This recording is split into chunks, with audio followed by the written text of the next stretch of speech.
Good morning. Good morning. And welcome to those who are here for the first time.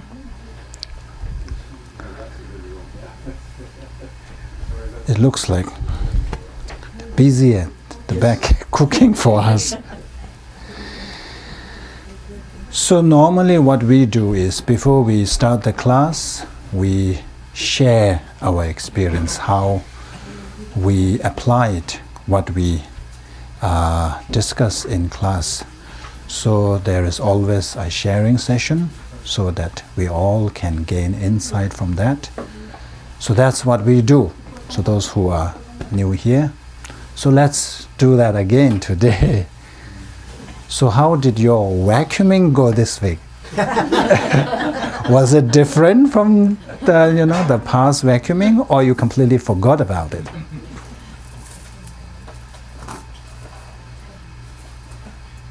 Anybody want to share? You are smiling. Actually, just cleaning this morning, I thought about the room being emptiness and moving the observation. Okay, very good, very good. To another location, far removed. Okay, very good. Anyone? How about the offering? We covered about making offerings, water bowl offerings and all that. Or is that you do normally, so there's nothing really special about it?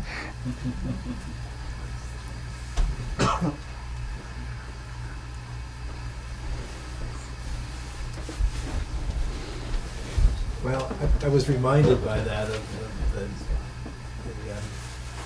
idea that you can make an offering of absolutely anything at any time. You can offer everything up that you come across, that you encounter in life. And of course, the water bowls and the funnel offerings are a chance for you to specifically concentrate on that and the things that please the senses.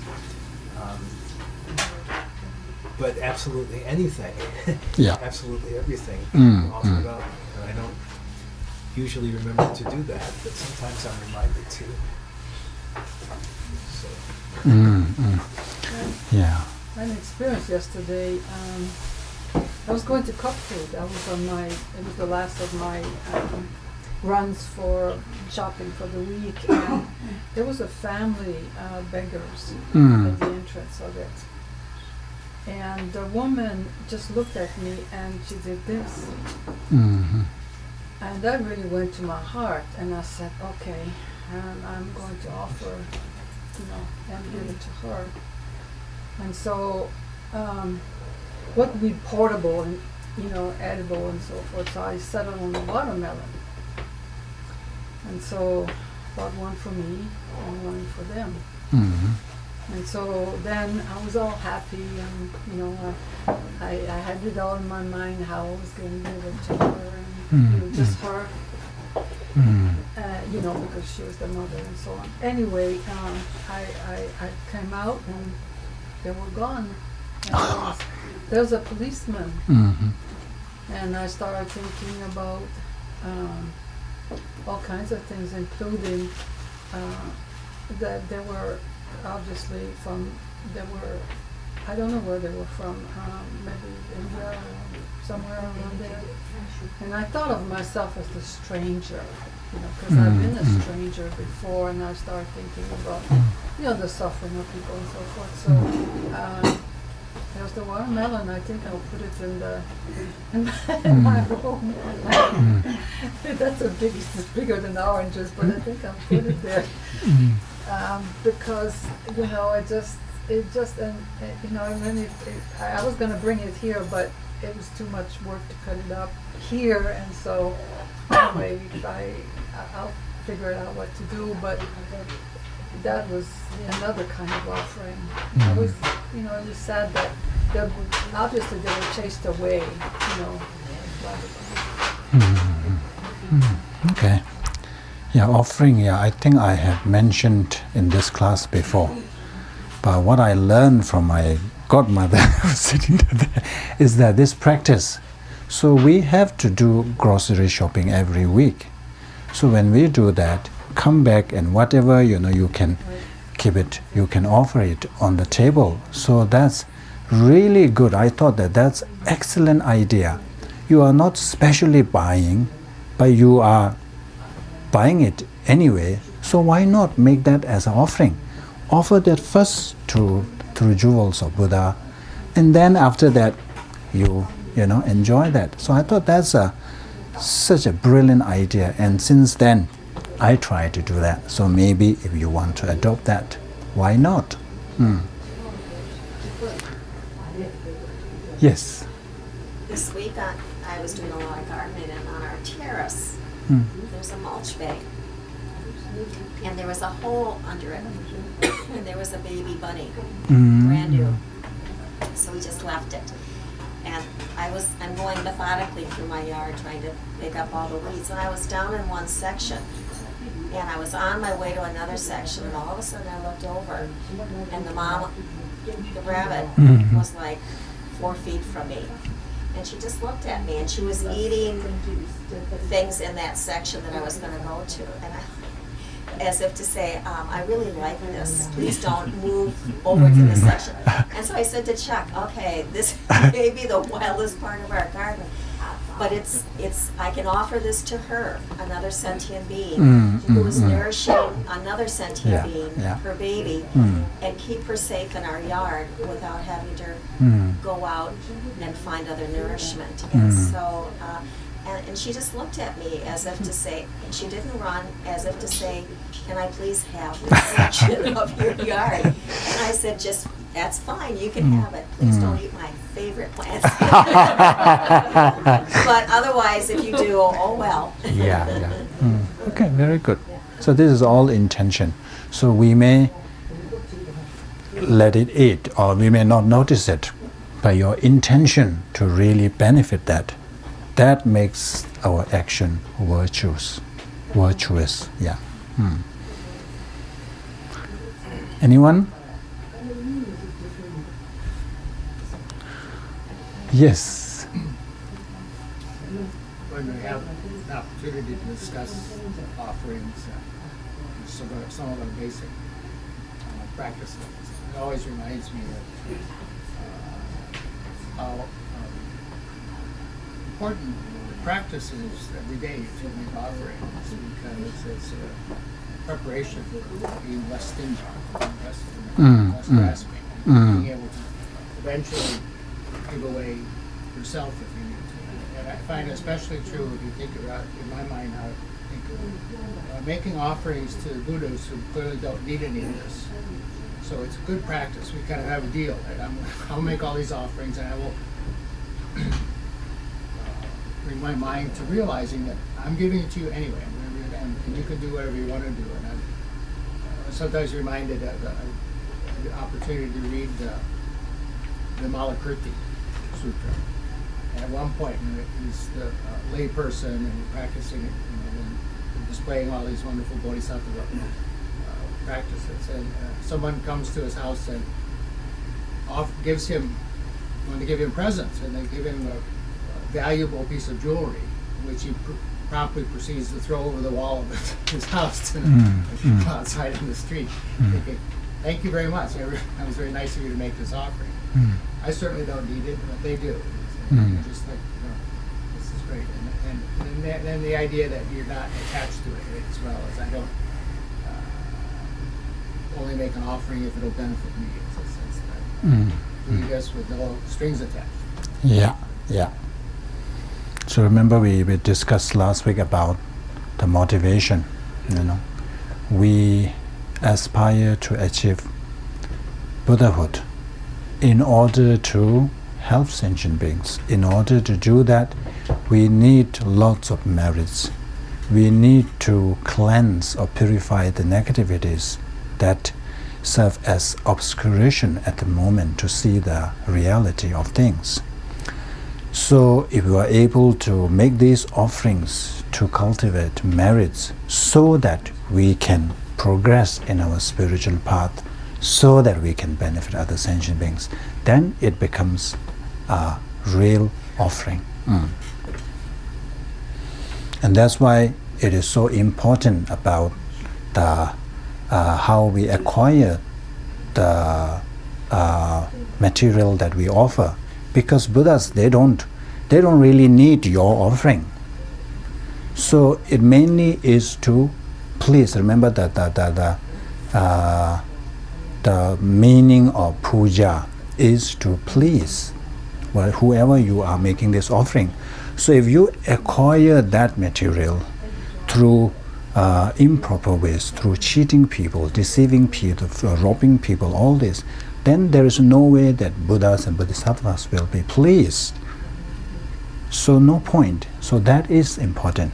So even though they don't need, but we want to make offering so that we can progress in our journey to Buddhahood. Yeah, it changes our mind. That's what it does. Yes, it really yes. does. Like in the case that, I went through all that about this person, it reminded me of all kinds of things, and it doesn't matter that my mind got changed regardless of, whether they got chased away or they received it. That changed for them, but in terms of the giver, that's why it's like it's wisdom realizing emptiness. It's like it's there, It changed the mind. It makes you more compassionate, and more willing to just, Yeah, yeah. Yes. So I want to ask this. When we do the Nyungme, in the Nyungme we have this. When I do the offering, seven these 7 bowls with water and flowers and incense and lamb and chopa and then I do this from the Nyungme that I text. It says when I offer this, then I do the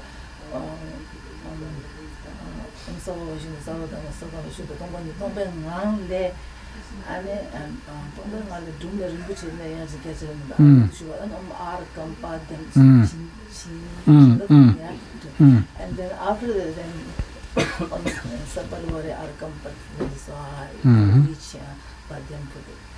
is it okay to do that? And then you do the Of course. Okay. This is from a kind of tantric practice. Yeah. So you are blessing the chopa offerings first, and through you are generating that through this understanding of emptiness.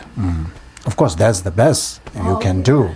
If not, so those for beginners, yes, those who have no idea about this ritual. So we can just say Om Ahum or something and then just make offering. It is really your motivation, your intention. Yeah. If you can do that, of course, that's additional thing. Why not? From the Nyungme, I learned that when you offer, you first purify, and then with generating, you visualize as a and then with the gesture and the mudra with the chakra. Yeah. I try to do it, visualize it, but then it's some kind of doubt because nobody told me to do it. So I came from that Nyungme. I was doing every day, but so I wanted to. Yeah, whichever practice you feel more comfortable. Yeah. Okay. So anyone? Okay. If not, let's party. So here we are. Today is like the last class for this year. Yeah. For this year? Yeah, this year means that program that we have. Yeah. This segment, you mean? This segment. And we have come, I don't know, it's a long way. really time flies. How many months do you think we had these classes? Well, we can look it up. 3 months. It's been almost, I think, almost a year. We started in August. Time flies. When are we resuming? Yeah, so we are going to have 1 month summer break, and then we will continue. Where? That one, yeah, we will let you know, isn't it? Well, for a month or two, we'll be. We will still here, yeah, stay you're here. right, Then- yeah. Then ultimately, we'll have to move. We don't have a place to move yet, so temporarily we will be here for another month or so. When we Yeah, set up. July, if we continue with the class, we will be here. The classes will be here, yeah. So anyway, I wanted to thank you all very much for really, week after week attending class. And I mentioned to you that I know that you have gazillion important things to do, but you always chose to be here to spend your Sundays, which I know, now that I have worked, I know how precious Sundays are. But still you chose to be here. So I would like to really thank you very much for your persistence, and also I would like to thank you all for giving me this opportunity. And I have mentioned in my first class that, let's not this be the same kind of class, Teachers have come and gone, and you have attended classes, you have taken notes and all that. But we decided let this be something different, where we really apply what we learn in a class. Most of the times our tendency is, there's a teaching right there, go there, take the notes, ferociously, and then just put it there. Oh yeah, I heard that somewhere, this Lama told me. But we fail to really put them into practice. So that's why in the beginning I suggested that let this be something different. Let's try to, apply as much as possible. And I said that I make almost every day without fail, I make this dedication that may I be able to help all sentient beings, and specifically I include you all in my dedication to say that, may I be able to really help you with these teachings. And I think you kind of fulfilled my prayers, and I noticed that week after week you really tried to put them into practice. That's why you can come back and share with us. So I feel that, remember in the beginning I said that even if I'm able to help one person, I feel that served the purpose. So thank you very much. And then, because of these classes, it forces me to study, do my revision. That's really good for me. Otherwise, I would be wasting my time. And because of these classes, I work from Monday to Thursday. Friday, Saturday, all this I will be normally busy reading and preparing. So that would never have happened if you were not here to come to classes. So thank you very much. And then I thought that since we have this 1 month break, let's try to do some, exercises. I'm going to give you an assignment. It's something very simple. But maybe it can be beneficial, I don't know. I believe it will be beneficial. But before we dive into the actual assignment, I just want to ask some random questions. Why are we here today? Why have we been coming to class every Sunday? Why? Ponder on this. Spend few minutes. Why you have been coming? There are so many things you can do, but you still came here. Why? Just for a few minutes, you just think about it. Why do you think you come here? What is the purpose? I have to answer right now. No few minutes. Okay, go ahead. To attain lasting happiness. To tame my mind, how to train my mind, the mind is everywhere, all the way up and down, here and there. So try to tame and change and think about the next life and helping being yourself tamed and attained those happiness, then help others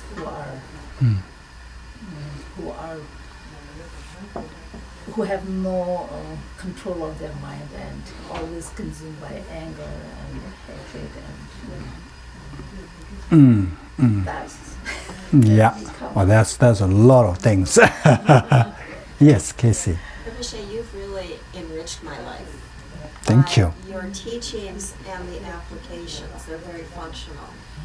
And I feel like I've grown, and I haven't achieved lack of procrastination, but I'm working on it, and it's getting closer Thank you. and closer. But I'm constantly thinking, and as she said, I really want to achieve Buddhahood, and in order to do that, there is that process, and you're really helping me to work on that process and develop it. And I thank you for all these teachings, because they've been essential. Thank you. You are very kind. Thank you. So, and also another question you can ask is, why do we do the things that we do? We do all kinds of things. Why we do that? So just to save time, I will answer for you. I think fundamentally, we want happiness. No matter what we say, oh, I'm doing this for this for that, deep down, we have this desire to be happy and not to be unhappy, not to experience. Our fundamental desire is to avoid suffering and pain and misery. That's why, that's all about it. We do, some people do this kind of job, that kind of job, this kind of job.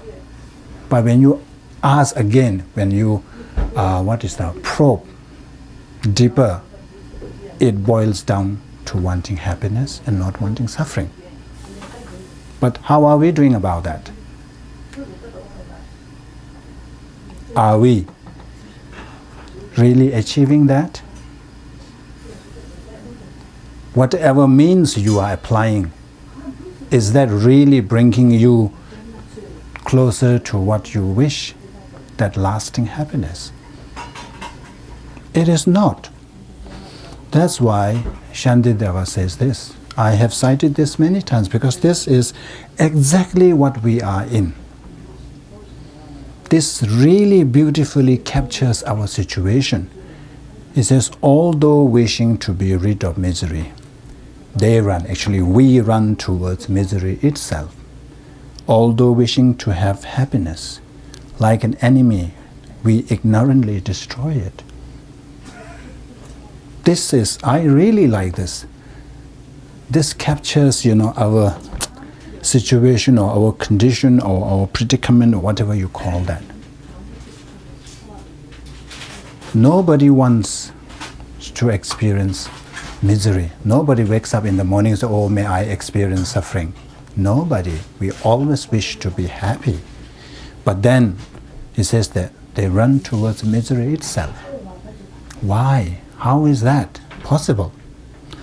Then it says, although wishing to have happiness like an enemy, they ignorantly destroy it. So this is all talking about all that actually here. This has the big meaning, ignorantly. Shantideva is saying that we are ignorant about the causes of happiness and causes of suffering. We think that external things brings us all that lasting happiness. That's why we slave ourselves. We pursue this and that with the hope that that will bring us happiness. So we are actually going the wrong direction. Even though we want to get to the east, we are running towards the west. There is no way we will end up in the east. We are running the wrong direction. Our destination is somewhere else, but we are going another place. Just to give an example,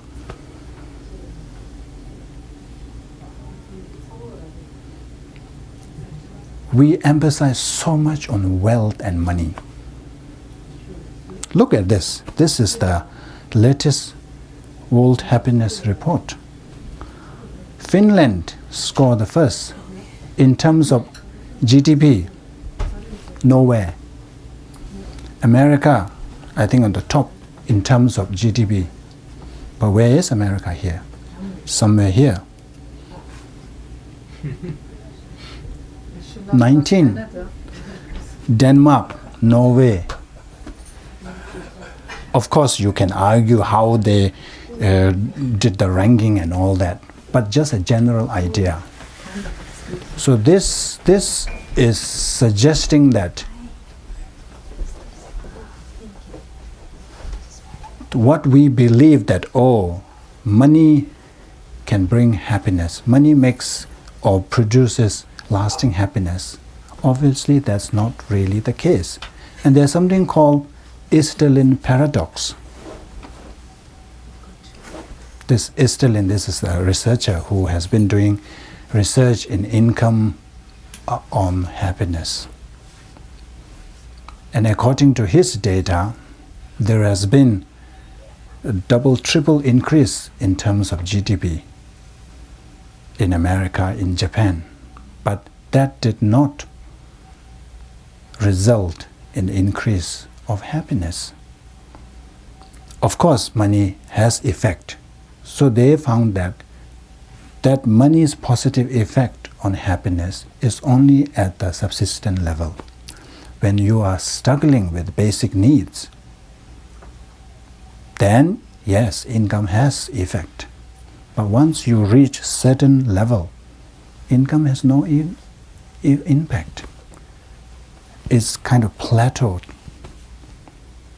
The more you earn, maybe there is adverse correlation, negative correlation. Back in monastery, when I was my younger days, I have been running without even a penny, but I was quite happy.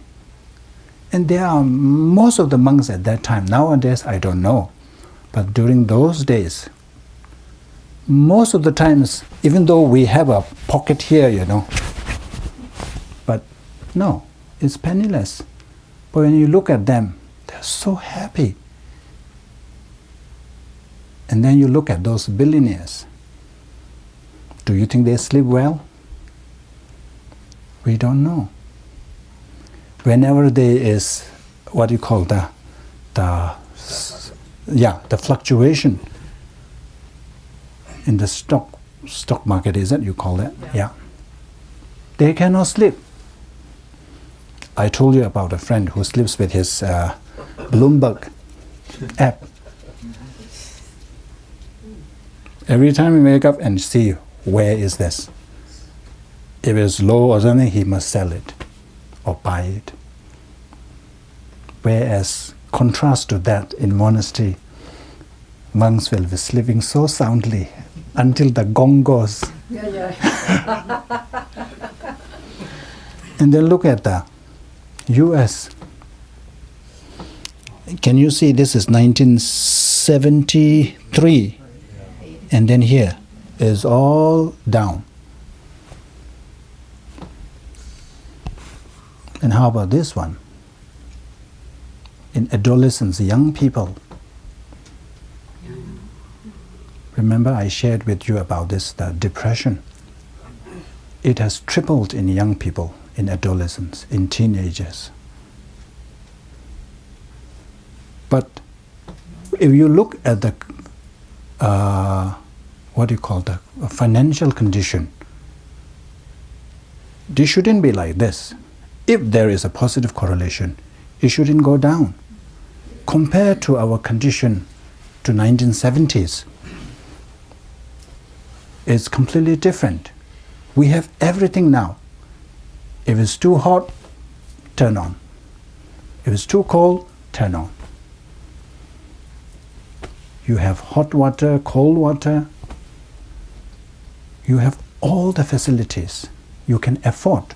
That shows the power that when in terms of money we have, in terms of wealth, we can afford all this. But that did not translate into increase of happiness. So that actually suggests quite a lot. Why is that?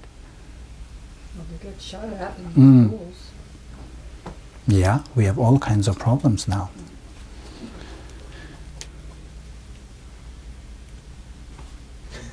One reason, look at this. There's a long queue. Gratitude, nobody. This is our tendency. This is our, and I won't call it nature, our habit. We focus on only the negative side. We are blinded by one single negativity. We don't see all that good things happening to us. Complain, complain, complain, complain.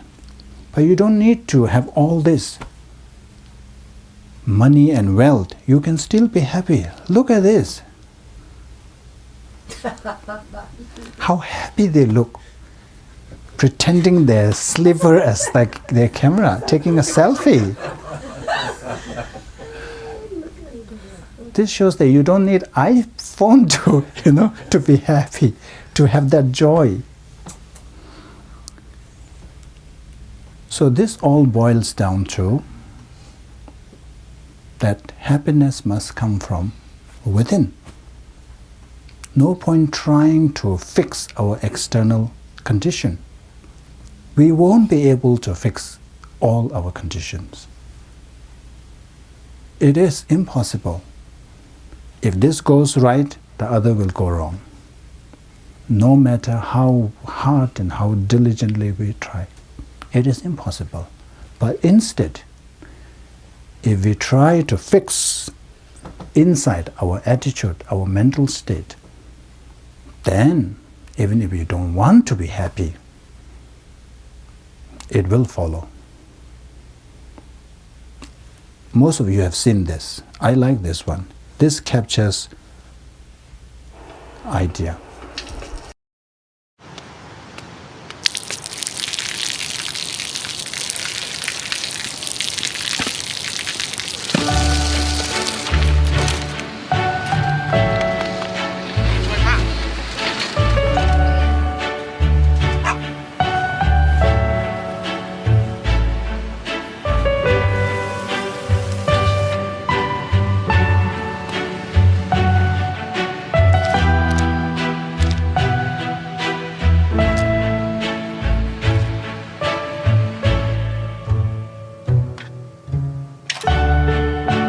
เขาจะได้อะไรถ้าเขาทำแบบนี้ทุกวัน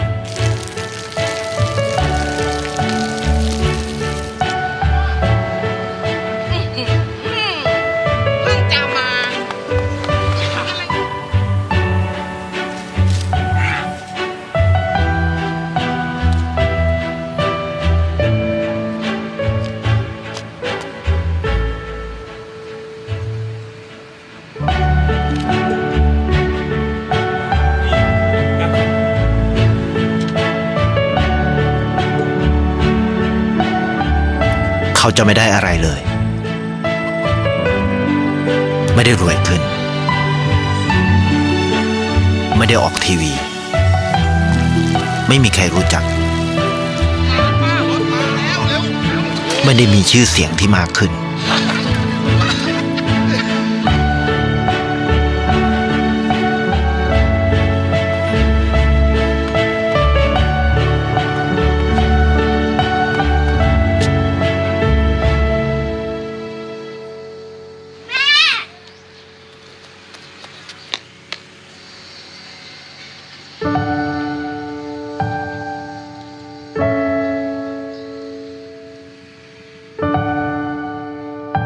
เพราะสิ่งที่เขาได้คือได้แค่ความรู้สึก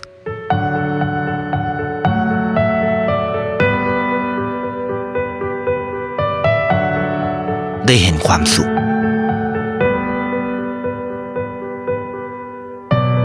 ได้เข้าใจ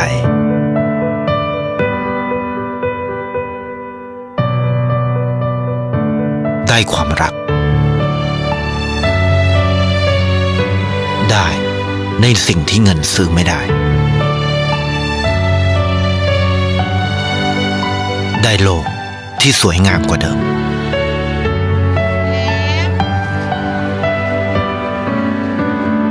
ในชีวิตคุณอะไรคือสิ่งที่คุณต้องการมากที่สุดไทยประกันชีวิต Spoils the whole thing. So you got the idea. You see, we don't have to be rich. We don't have to chase after fame and all that, fame and name, but just being kind, just being helpful, just being compassionate. All the time, fixing our this mental state brings so much joy and happiness. So that's what Shantideva is trying to convey. So now so it's all about training our mind.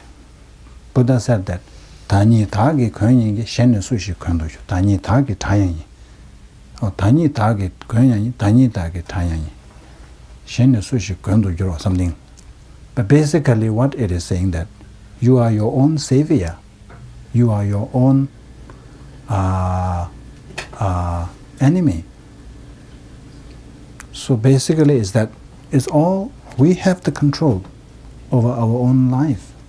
We have the control whether we want to be happy or unhappy. If we are able to train our mind, transform our mind, then we can be happy. So one approach is what is called two-pronged approach to mental training.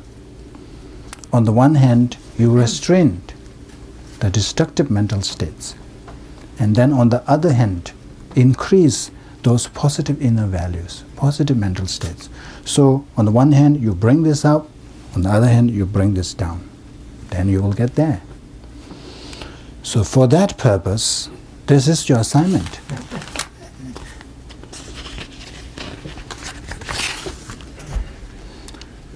In order to make it easy, some people will say, oh, I couldn't print this, I couldn't prepare this. No excuses, I'm giving you the sheet. Should we put this on the website too, so people can? Yeah, you can do that.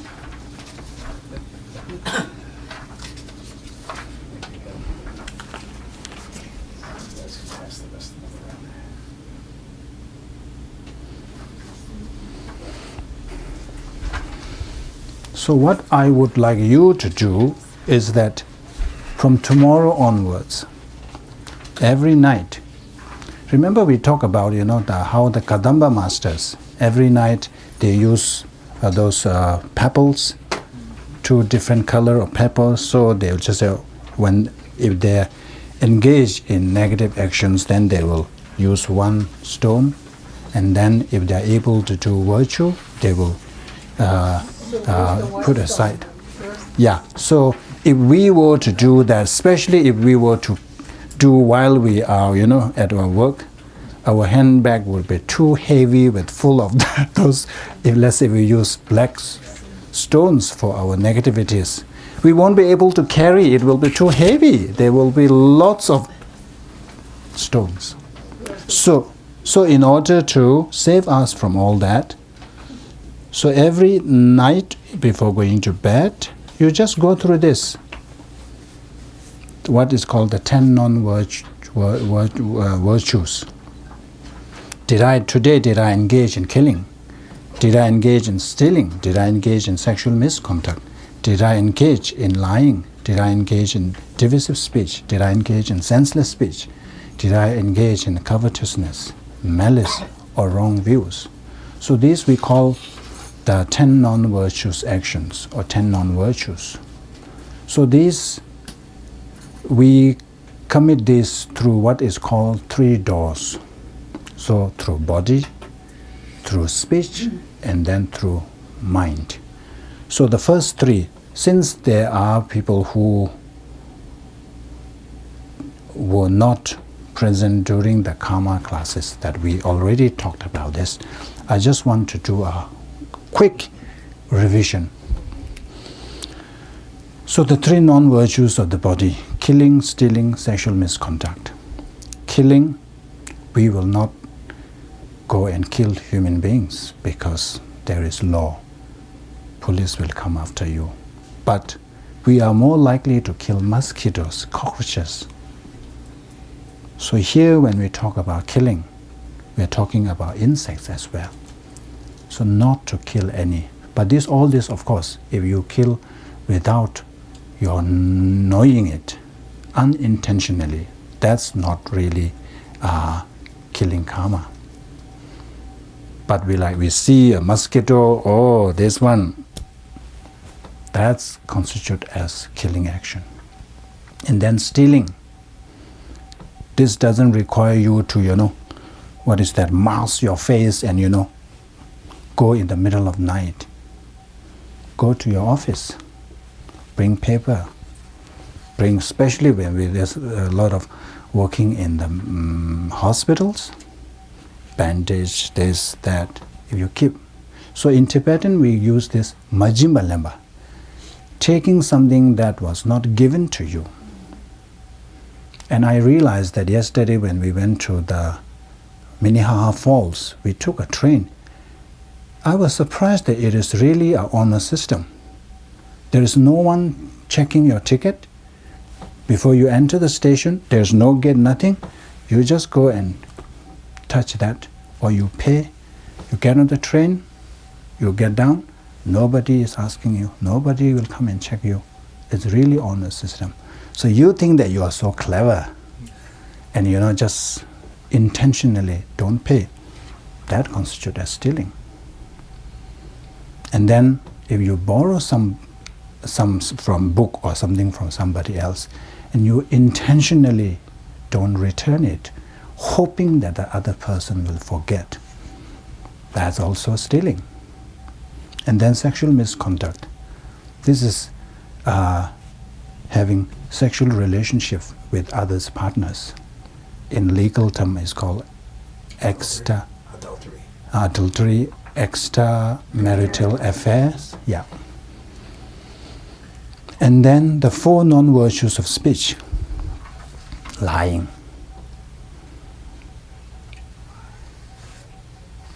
So lying, I feel that the most dangerous part is embellishment. Some people like to embellish. If there are 10 people, they say, oh, there are 50 people. 100 people, 500 people. Very dangerous. Also is lying. You are not telling the truth. Divisive speech. You try to cause a split. You go to one person and say, oh, he said this and that, and then go to the other person and say, okay. You're able to cause that split, disharmony between 2 persons due to your telling, then it becomes a divisive speech. Harsh speech. That is when we get angry. We will say all kinds of things. And then, many relationships or many friendships were destroyed because of this. With anger, we say all kinds of things. So, when you go through the list, see whether you have engaged in this. And this is very easy.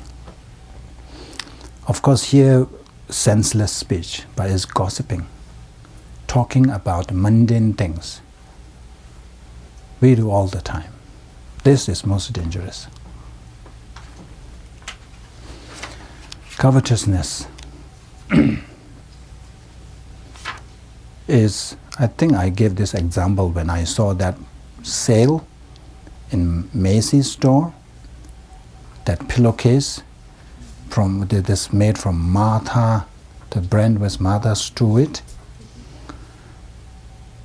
It was actually, I don't know, it's $32 a pair or something. And they have this something called last act. I think that's the last sale they can go. And there is like $2.99 or something. I saw that, but I wasn't sure, whether this is the size I need. I bought one, came home. I really like it. That fits my pillow. And then I must go back and get more. That's covetousness. When you want something, you want to have something, and then you've made the decision that, yes, I will get that for me. So this is kind of desire, out of desire. Malice, ill intention, intention to harm others. You don't have to do anything, just having that thought to hurting another person or animal, you committed malice. Wrong view, it is hard for most of us. It is you don't subscribe to the concept of karma. When you say there is no such thing as karma, that is wrong view. So these are the 10 non-virtues. So every evening or every night, try to go through this and then see whether you can improve. Maybe 1 week later you will notice the pattern. Oh, most of the time I engage in this. Oh, I should curb that. I should work on this. And then you try the next week. Maybe you will see another pattern. Oh, now this has kind of decreased. Oh, now what is the one that I engage most of the time? This one, I should try to reduce it. That's how we improve. That's how we develop. So when you do that on daily basis, then it comes naturally. Then it becomes our second nature. You don't have to put any effort. It comes naturally.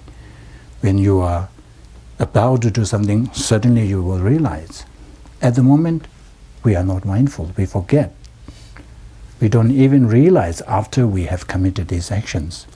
But through this kind of exercise, we will be more mindful. So that's about today's class.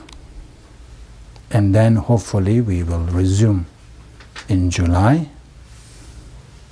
But before we rush back to the back for our food, let's see whether I wanted to show you something. Just everybody to relax a bit. These are collection of answers that students, creative students, provided during the exam. So let's see how creative they are. Maybe you have already seen this. So one of the questions is, in which battle did Napoleon die? So the creative student's answer was his last one. Where was the Declaration of Independence signed?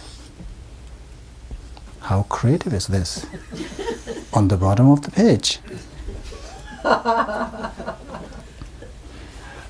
What can you never eat for breakfast? What do you think his answer would be? Lunch and dinner, he says. what looks like half an apple? The other half? If you throw a red stone into the blue sea, what will it become? Wet. What would you answer? He says simply a wet stone. How can a man go 8 days without sleeping? You got it. He says, easy, sleep at night. If you have 3 apples and 4 oranges in one hand and 2 apples in the other hand, what would you have? What do you think? Very large hands. If it took 8 men 10 hours to build a brick wall, how long would it take 4 men to build it? No time at all. The wall was already built. He got here. For his answer, he got F, but he got A+ for creativity. Okay, that's for today. So we can go back now, enjoy the meal, and then from tomorrow, hard work. Back to your assignments. So we should say dedication prayers before we do that. So first the short mandala offering on page 4, and then the concluding prayers starting on page 6. Saji Puki Joje